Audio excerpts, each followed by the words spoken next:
When we speak of the natural, we're talking about things in accordance with the laws that God has established by which the world works. Science can exist because there are natural laws that through the process of observation and testing have been deemed to be consistently dependable so that we can live our lives based on those laws. We call them the laws of nature. But when we talk about the supernatural, we're talking about when God trumps his own laws. When God rises above his own laws to do something outside of those laws to demonstrate that he is not limited to the natural of his laws, but is in fact supernatural. That is, he can supersede his own laws as he so chooses. In this series, we're calling Believing is Seeing, Experiencing the Supernatural. We are discovering and have discovered already how God works based on faith to do things outside of the natural scheme and order of nature. Today is no different, but with a twist. Jesus Christ, according to chapter 2, verse 1, has come back to Capernaum. He's come back. That means he was already there. Let me summarize what's been going on with Jesus. He's hit a stride. Jesus right now has hit a stride, and he's riding a wave of popularity. Chapter 1, verse 37, Simon and the companions find him, and they said to him, "Everybody looking for you. Where you go? You've gone off. Everybody's looking for you." Jesus responds by saying in chapter 1, verse 38, "Let us go somewhere else to the towns nearby so that I can preach there also, for that is what I came for." In other words, the folk want my miracles, they don't want my sermons. So Jesus Christ takes a break from Capernaum. But after he takes his break, he comes back. And that opens up this most staring story. Stay with me. I think you will find some unique things here for your experience of the supernatural. Many were gathered together so that, verse 2, there was no longer room, not even near the door, as he was speaking to them. And in the midst of his sermon, something takes place. And they came bringing to him a paralytic carried by 4 men. They came bringing to him a paralyzed individual. Now, if he's paralyzed, he can't walk. For one reason or another, his muscles have stopped working, his limbs have stopped functioning, and he is stuck in a condition he can't get himself out of. He is paralyzed. Here we have a man who is in a hopeless situation. And let me tell you how you can know when you're in a hopeless situation. You know you're in a hopeless situation when you can't get out of it by yourself. He can't get out of this. He can't move on his own. Now, there are a lot of kind of paralysis that goes on. There is the obvious one, physical paralysis, but you can be mentally paralyzed. Stuck in a mindset you can't shake. You can be circumstantially paralyzed by situations you can't get out of. You can be paralyzed by an addiction. You can be paralyzed by another person. Whatever it is, it's locked you in, holds you hostage, and you can't budge. You're stuck. Such was this man. He was paralyzed. And even if you're not paralyzed, you know some folk who are. And the reason you know they're paralyzed is for 10 years, it ain't changed. For 10 years, they haven't budged. For 10 years, they're complaining about how it is. But it never gets any better. He's paralyzed. But the story introduces us to 4 other people. Now, we don't know their names, their backgrounds, and their history. But it says that 4 men took this man to the house. 4 men took this man for Jesus to remove his paralysis. Now, right there, we're informed of a lot.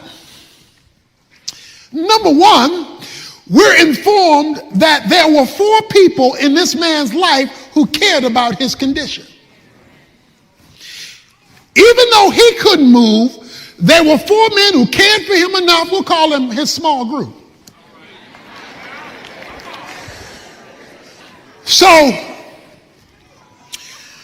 they cared for him,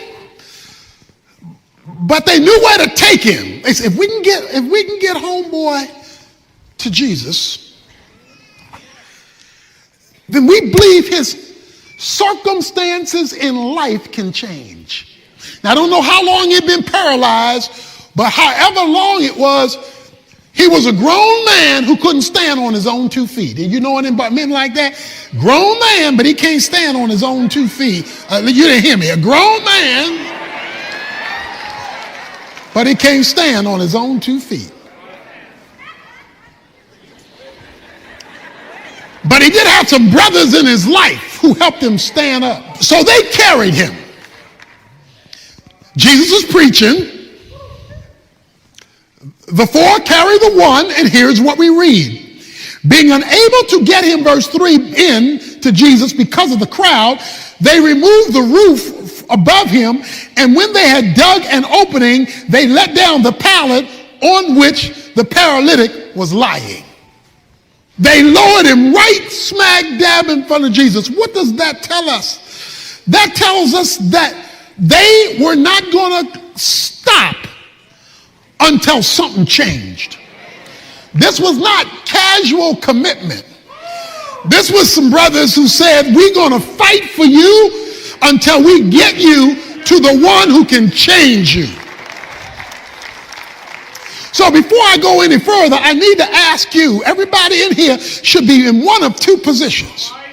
You either are a paralytic, so you're in a situation you can't fix on your own, or you ought to be somebody's friend so that you can reach down and help somebody else get to where they need to be. Because one day you may be the paralytic, and you may need some folk in your circle, your group, who will not just leave you there to languish there, but will reach down and help you get to where you need to go. You ought to be in one of the 2 categories. But today, unfortunately, we live in a day when people are just looking for their blessing. Our series is called Believing is Seeing. Watch this. Jesus seeing their faith, not hearing them talk about their faith, not examining their feelings of faith. Seeing, in other words, this was a visible faith. It was faith, but it was faith in motion, faith moving, faith that you could see, not just talking faith. Remember our definition of biblical faith. For the believer, it is acting like God is telling the truth. It's acting like it is so even when it's not so, in order that it might be so simply because God said so. That is biblical faith. Biblical faith involves movement. That's why it's called walking by faith. And Jesus visualized their faith. He's feeling this thatch falling on his head. He's looking up, seeing this guy lowered down, and he's watching faith at work. Key word. Watch this. There. Not his. There. When he saw their faith. Now, the paralytic had a little bit of faith. One, because he's in the word there, and it's 5 guys, it's 4 guys plus the paralytic. But he had faith enough for the 4 to pick him up. hoist him up, and drop him down. So he had faith enough to relinquish himself into the care of caring people who were willing to trust God for him and with him until his change came. Because sometime when you've been hurt deep enough, long enough, and strong enough, you don't have enough faith to believe it can happen for you. You hear Jesus didn't have done it for all these other folk, but you're not sure he can do it for you until some folks show up who believe where you can't believe, trust where your trust has become weak, and are willing to bring you to Jesus. He says, son, your sins are forgiven. There's a whole story there. We don't know the details of the story, but we know this much. There was a direct correlation between his sin and his circumstances. Okay? There was something wrong spiritually in his life that led to and kept him in his paralysis. So watch this. Before Jesus dealt with his circumstances, he dealt with his spiritual reality. What you have to understand is, and not all negative circumstances are due to our personal sin. Jesus says, in this world you will have tribulation. Some are just life's realities, where life has realities to them. But he specifically says, mister, before I change your circumstances, I have to deal with your spiritual condition. So what does that mean? It means the first thing you want to make sure of when you're asking for your blessing, your miracle, your supernatural presence, is that the spiritual has been addressed, that you're coming before God and giving him the freedom to address sin so that now he's free to address circumstances. Son, your sin has been forgiven. So this man was willing to entrust himself to folk who could get him to Jesus. You know, we want to entrust ourselves to folk who got connections. We want to entrust ourselves to folk who have a big name. We want to entrust ourselves to folk who have power, folk who have money, who have absolutely nothing or no concern about our spiritual condition, but in the world, they got a little something, something, so we want to entrust ourselves to them. You better find some folk in your life who know how to get a hold of Jesus and who are willing to open up the roof until they get you to the one who can deal with the spiritual. Because Jesus know all them other folk who can help you.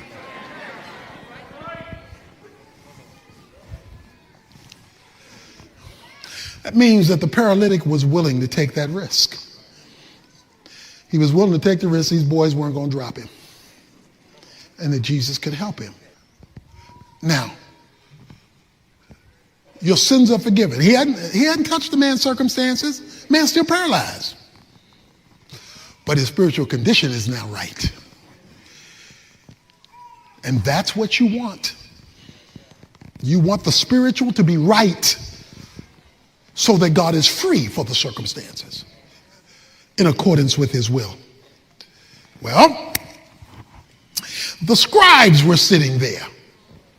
These are the note takers. They're sitting there and they're saying in everyday colloquial English, say what? Because he says, they said, the scribes were sitting there reasoning in their hearts. That means thinking to themselves. Why does this man speak this way? He is blaspheming. Who can forgive sins but God alone? Translation, this man is out of his mind. Talking about your sins are forgiven, acting like he God. Oh, well. Immediately, Jesus, aware in his spirit that they were reasoning that way within themselves, said to them, why are you reasoning about these things in your heart? Now, they should have known something was different when he told them what they were thinking. Okay, they're reading it in their heart, and he's going to come up and tell them, y'all were just thinking about how could I do this since God could only do this. That ought to have been a clue. And then he asked a question. Now, this is a great question. Jesus says, verse 9, which is easier, to say to the paralytic, your sins are forgiven, or to say, get up and pick up your pallet and walk? Watch this now. God, Jesus says, this is what we're going to do.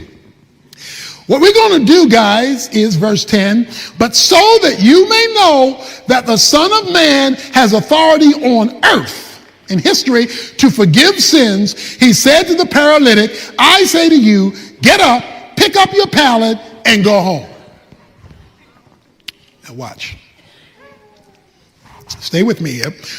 When God deals with you and me spiritually, which means he's been free to address our sin, and we deal with that as first and primary, the spiritual comes first, freeing him up to then, just like it takes supernatural work for God to forgive, to address our circumstances. Once he addresses our circumstances, take up your pallet and walk. The reason that he does the supernatural in the circumstances that people can see is to show them he also can deal with the spiritual that you can't see. So when God breaks through and does something outside of nature, he does it so that you become a testimony to everybody watching that the God who deals with what you can see is the God who will deal with the more important thing that you can't see, because God is first interested in the spiritual over the circumstantial, but he'll do the circumstantial so that you will know the spiritual, because the goal of the circumstantial is to bring you into relationship to the spiritual so that you have a relationship with him, the one who you saw do the physical. So when some of you begin to live this life of faith and you watch God break through, he ain't just breaking through for you. He's not just breaking through so that you can feel better, live better, walk better, talk better, spin better. He's breaking through for you so that other folk can see that Jesus Christ is Lord, that he is God, and that you are in spiritual relationship with him, which freed him up to do what they could see. In other words, your individual faith led to public sight to draw public sight back into your individual faith, your invisible faith. And when he did that,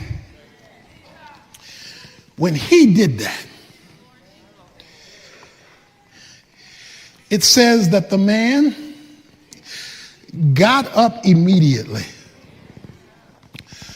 Now, let me tell you the secret of when you can pretty much know you're involved in the supernatural. It's not the only way God works, but it is the dominant way God works. When you can know there's something, this ain't natural, okay? Because sometimes things you think are supernatural, you wonder, well, was this supernatural? Was this just the natural working out of things, okay? So sometimes you're not sure, okay? But let me tell you when you can be like, sure. It's the word immediately. Sometimes the Bible calls it suddenly. Okay? That means out of nowhere. That means where'd that come from? That means, whoo, I ain't see that coming. That's when God swoops down. How you gonna be paralyzed for 38 years and then just jump up immediately? Come on, I need some doctor, I need a medicine, I need some surgery. But don't tell me immediately.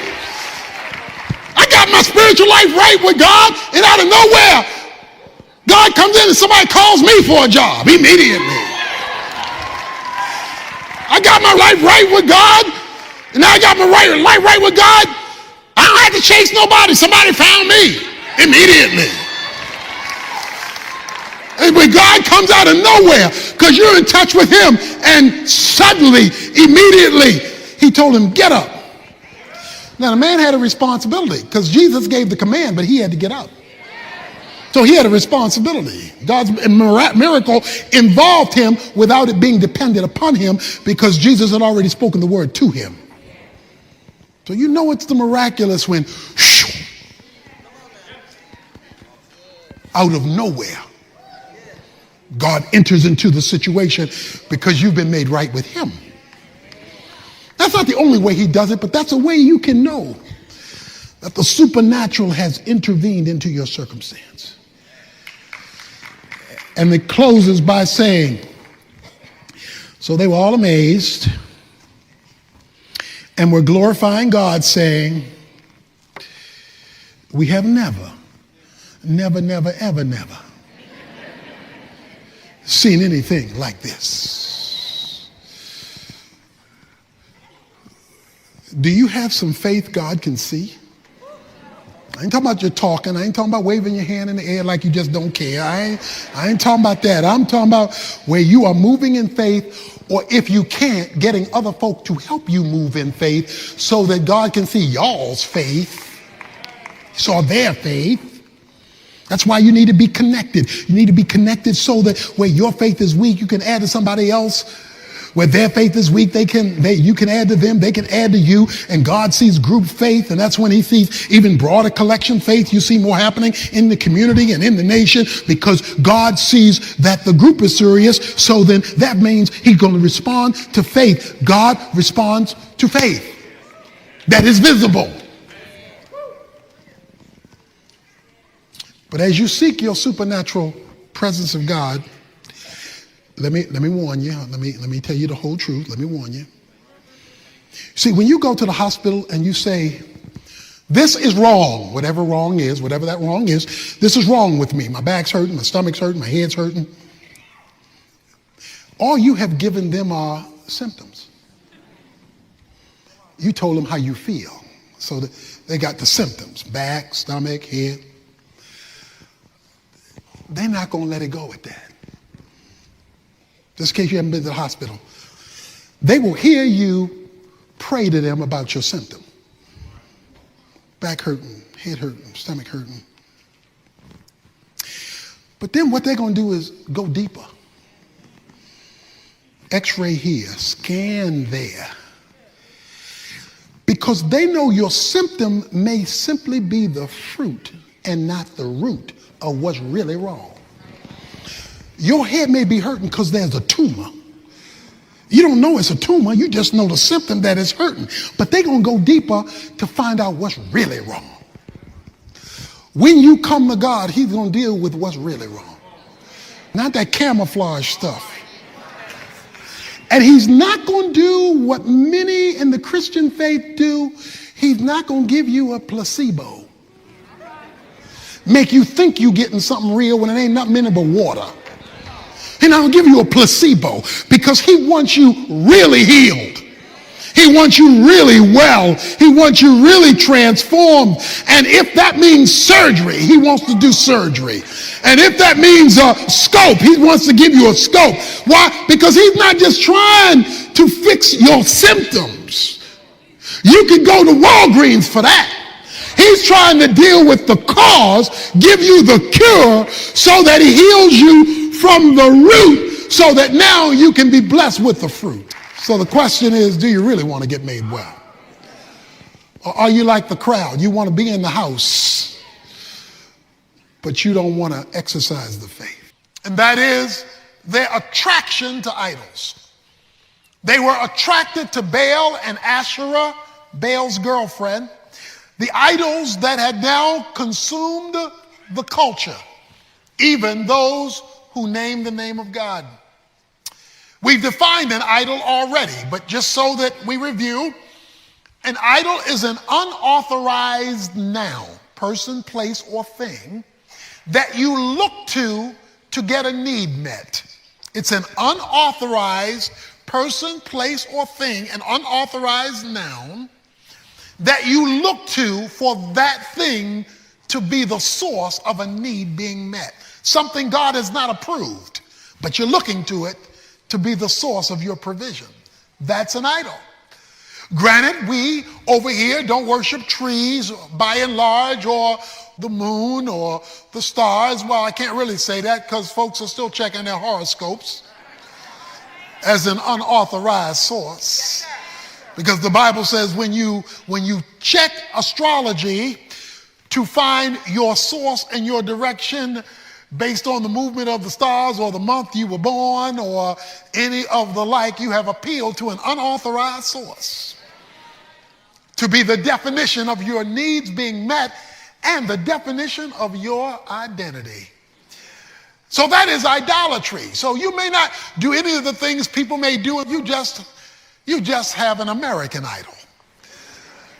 You just look at what's happening in the culture and you gravitate to that, whether it's people or power or possessions or whether it's prestige, whatever it is, you are looking to that thing as the source of your provision. Now, when you understand that is the biblical definition of idolatry, then you understand that you can be right here, right now, today, and be an idol worshiper. Because while you're sitting in church, God is not your source. He's a point of reference, but he's not your source. And so we have seen some of the supernatural activity of Elijah, and we've tried to say this transfers over to you today. The principle of God's supernatural work that we're discovering in his life relates to your life. We come in chapter 18, and we come to a place where now the prophet Elijah confronts King Ahab. He confronts King Ahab, and he confronts him in chapter 18, verse 17. And when Ahab saw Elijah, Ahab said to him, "Is this you, you troubler of Israel?" In other words, you getting on my nerves, Ahab says. "Is this you, Elijah, you bringing all this trouble to Israel?" Elijah responds in verse 18, "I have not troubled Israel, but you and your father's house have, because you have forsaken the commandment of the Lord and you have followed the Baals." You follow the idols. Elijah is not concerned about being politically correct. So he refuses to be politically correct. He says, "Ahab, you have brought this about because of your pursuit of idolatry. You've caused the heavens to shut up. It's no longer raining. The culture's in trouble because you have pursued another god." One of the reasons you're seeing all of this chaos around us, even in our culture and in our country, is because we have forsaken the Lord our God. And what you and I are experiencing today is God saying, "You don't want me? Let me get out of the way and let me show you life without me." And so you have the consequence of the removal of God. God is being removed from government. God is being removed from schools. God is being removed from the biblical definition of marriage. God is being removed from the civics. God can't even open up a prayer at a football game. When God is being removed from the culture, that means idolatry has automatically set in, which means there are consequences that accrue in the environment where God has been removed. And that is what was happening in Israel. They're experiencing life without the one true God. So Elijah says, "Now send and gather to me all of Israel at Mount Carmel." Verse 19, "Together with 450 prophets of Baal and 400 prophets of Asherah," that's 850, "who eat at Jezebel's table." He says, okay, let's have a fight at the OK Corral. Okay? You bring your people and your God, and I'll be there at high noon. Okay? Let's settle this once and for all. Let's don't confuse people. Let's put this thing out on the table. So Ahab says, "Okay, you got a deal. Let's go for it."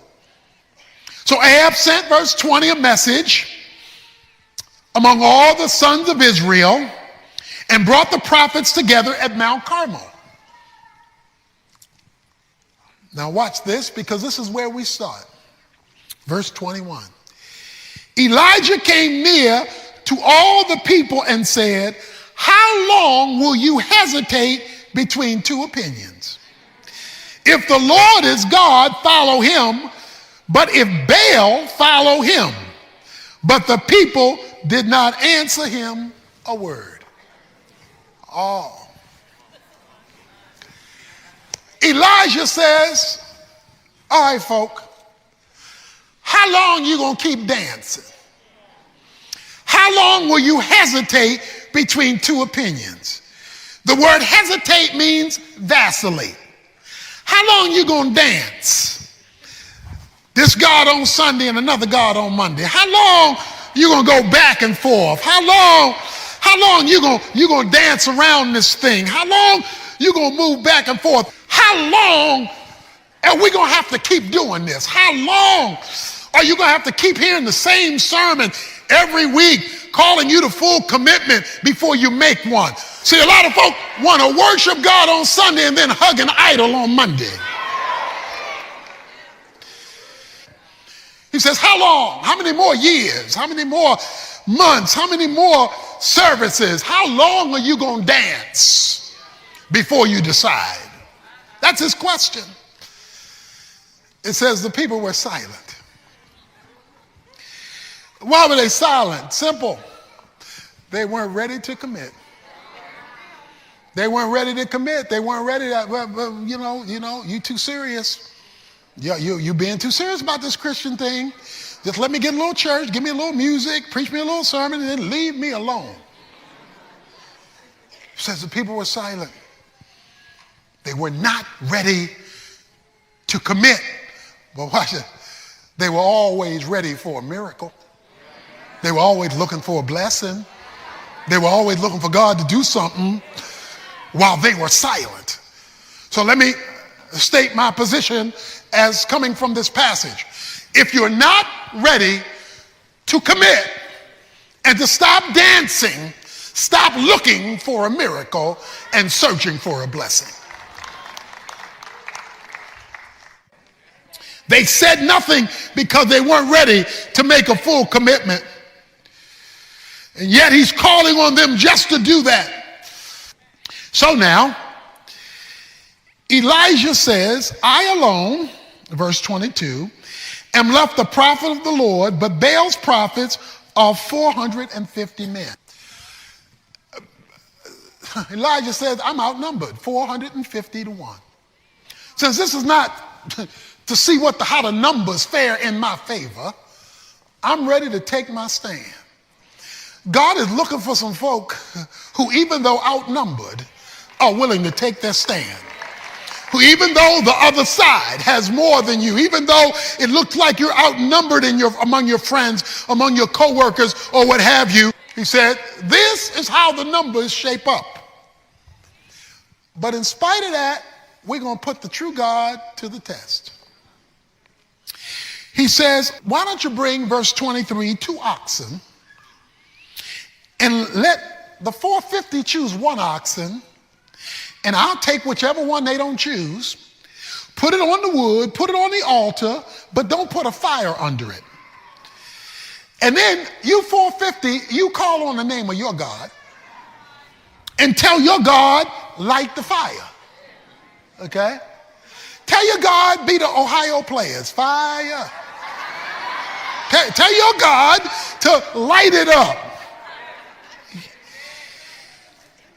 And then I'm going to call on my God. And let's see whose God is the God of fire. Now, unless you understand Baalism, you can't appreciate this, but Baal was the God of fire, the God of the sun. So you figure if Baal is in charge of the sun, he can light something up. So he's challenging him at the very core of the greatness of their God. Says, let's see what your God can do. So they agree. He is so confident in his commitment to God that he will challenge the majority. Oh, do we need some committed Christians today who are so committed and so confident in their God, they don't mind being outnumbered. Because they understand that once God, the true God, is in the equation, the numbers shift. So he says, come on, let's don't talk. Let's do this thing. Let's do this thing.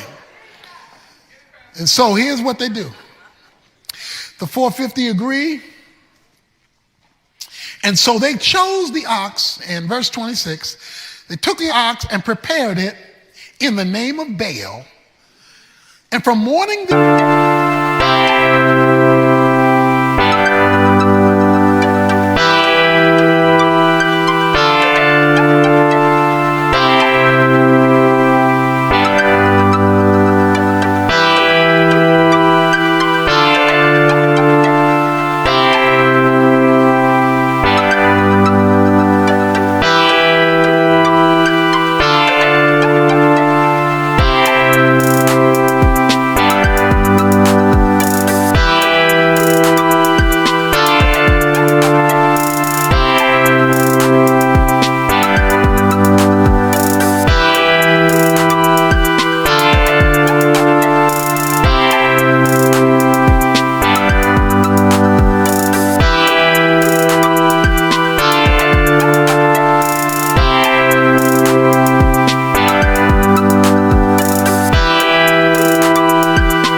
they were saying, oh, Baal, answer us. But there was no voice. No one answered. And they leaped about the altar which they made. So they're in there with their God. Oh, Baal, let's have some fire. Light the altar. Oh, Baal, oh, great Baal. They jumping around the altar. They're getting their praise on around the idol. And it says, and nothing happened. And there was no voice. Now, this is where we get to a little humorous part in the Bible. It gets a little humorous here in verse 27. Because it says, at about noon, that Elijah mocked them. Okay, now it's 450 of them. And it's one of you. This ain't the time to be making fun of folk. But Elijah just standing there, and he mocks them, and look at how he mocks them. He says, why don't you call out louder? Call out verse 27 with a loud voice. Y'all ain't screaming loud enough. He can't hear you. He says, but he is a God. Maybe he's occupied. Okay? He's got another meeting going on, and he can't get to y'all right now, so maybe that's why nothing happening. Or maybe he's gone aside. Now, gone aside means maybe in the bathroom. Gone aside means he's doing number two. That's what gone aside means. Or maybe he hadn't gone aside. Maybe he's on a journey. He's on a trip. You know, he's taking a vacation. Or perhaps he's snoring. He says maybe he's asleep. And you need to wake him up. So why don't you sing a little louder, praise a little louder, pray a little louder, and wake up your God? Well, all he did was tick them off, because in verse 28 it says, they cried out with a loud voice, and they cut themselves according to the custom with swords and lances until the blood gushed out of them. When midday was past, verse 29, they raved until the evening sacrifice. There was no voice, no one answered, no one paid attention. Then Elijah said to all the people, come close. Come close. So all the people came near to him, and he repaired the altar of the Lord, which had been torn down. Okay, let me stop there. It says he repaired the altar which had been torn down. That means they had religion without commitment, because the altar hadn't been used. Now, what would they do on the altar? Sacrifices. Why would they make sacrifices? To deal with sin. So what they were doing was having religion without dealing with sin. They did not want to deal with the spiritual realities in their lives because Baal let them go where they wanted to go, do what they wanted to do, act what they wanted to act. Baal did not put any boundaries or restrictions on them. And that's not the God they wanted all week. That's good enough for Sunday. Now give me my 6 days. But they wanted that God to be the God of the supernatural. So the altar was left unattended. The spiritual issues were not addressed, but yet they had enough religion to claim God. You ought to be tired of religion by now. Religion can't change you, religion can't help you, and religion certainly won't bring heaven down to earth. What you need, and I need, and we need is a relationship, but you can only have a relationship on God's terms, and you can't have a relationship on God's terms if you got another God waiting for you tomorrow. That is another source of your identity and your reality. And so Elijah took 12 stones, according to the number of the tribes of the sons of Jacob, to whom the word of the Lord had come, saying, Israel shall be your name. So the prophet comes along, and here's what happens. He took the 12 stones, verse 32. So with the stones, he built an altar in the name of the Lord. He got the spiritual priority back in order. And unless we do that as a church, unless that's the main thing, every other thing is a waste of time. He got the altar back, the spiritual part back, the confession of sin and the pursuit of righteousness back. The altar represented all that. And then he made a trench around the altar large enough to hold 2 measures of seed. So he digs this hole around the altar. Now watch what he does here. He arranges the wood, verse 33, cuts the ox into pieces, lays it on the wood, and he said, fill 4 pitchers with water and pour it on the burnt offering. Now wait a minute. If you're trying to light up something, you don't pour water on it. You're not trying to pour water on it. You want to keep it dry so that it lights quickly. But he pours water on it. Oh, but that's not all he does. Because according to verse 24, he says, do it a second time.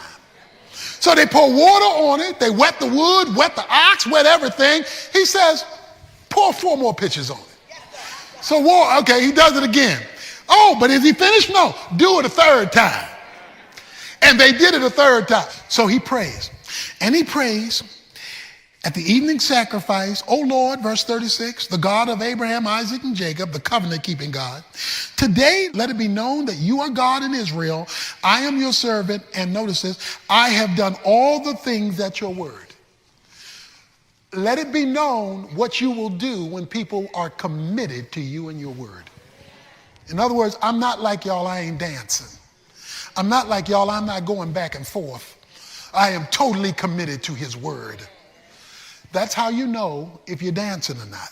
He says, let it be known that I'm for real because I obey your word. In other words, God, your word has the final say-so over my decisions. Until you get to that place, you're not fully committed. If you're not fully committed, you have limited or lost access to the miraculous. So he says, I have kept your word. Answer me, O Lord, verse 37. That this people may know that you, O Lord, are God, and that you have turned their hearts back again. And the fire of the Lord fell and consumed the burnt offering, the wood, the stones, the dust, and licked up the water in the trench. Now, this is one of the scenes I want to see on instant replay when I get to heaven. Because it not only said the fire fell, but it says it consumed the stones, the wood and the stone. But here's the part I like. It said it licked up the water around the trench. Oh, and when you see God show off and show out for you, when you see him do exceedingly abundantly above all you can ask or think, when you see because you've rebuilt the altar of full commitment, he said he saw it. And then the people saw it. They fell on their faces and said, the Lord, he is God. The Lord, he is God. Does anybody here know what a hillbilly road bump is? A hillbilly road bump is an armadillo dead in the middle of a road. That's what's called a hillbilly, country people call it a hillbilly road bump, okay? Now let me explain. 500,000 armadillos every year are killed in the middle of the road. Every time I've seen an armadillo, it's on its back and its legs are sticking up in the air. Every time I see an armadillo, it's dead in the middle of the road.